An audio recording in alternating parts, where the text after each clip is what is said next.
હિન્દુસ્તાનની ધરતીની માથે એવો પણ એક સુરવીર રાજા થઈ ગયો જેનું સિદ્ધાર્થ સોલંકી જેનું નામ આ દેશની અંદર ભલામણા ટંકા વાગ્યા, સનાતન ધર્મની માટે ટંકા વાગ્યા. કહેવાય કે એવા દરબારગઢની અંદર કહેવાય કે કચેરી ભરી છે અને કોઈ અબડા માણા કોઈ બાઈ માણા આવી એ રાજાની કચેરીમાં એટલું કે છે મારો દીકરો કાયલો ગાયું સારવા ગયો છે, હજી ઘરે આવ્યો નથી. અને તેવાળા કેવા આવે કે સિદ્ધાર્થ સોલંકી ઘોડે પલાર માંડી અને વગડાની અંદર જાય છે, જંગલની અંદર જાય છે અને ઉગ્રા નામના રાક્ષસનો ભેટો થાય છે.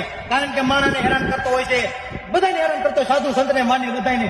અને રાક્ષસ સાથે ભેટો થઈ જાય છે સિદ્ધાર્થ સોલંકીનો અને કહેવાય ધીંગાણું થાય છે બે વચ્ચે. અને ભલા માણસ કહેવાય કે સિદ્ધાર્થ સોલંકી ભેટમાંથી કટાર કાઢે છે અને રાક્ષસની છાતી ઉપર મારવા જાય છે ને ત્યારે રાક્ષસી એના પગમાં પડી જાય છે કે રહેવા દેજો દરબાર, રવા દો સિદ્ધાર્થ સોલંકી અને માણસો ને. તેથી ભલામણા સોલંકીનો દીકરો સિદ્ધાર્થ સોલંકી એટલું કહે છે કે કોઈ આપડા જો મને પૈયા લાગે એની ઉપર ઘા ન કરાય, ભલામણા રાક્ષસને જાતા કરી દે ને એવા અમારા સોલંકી છે.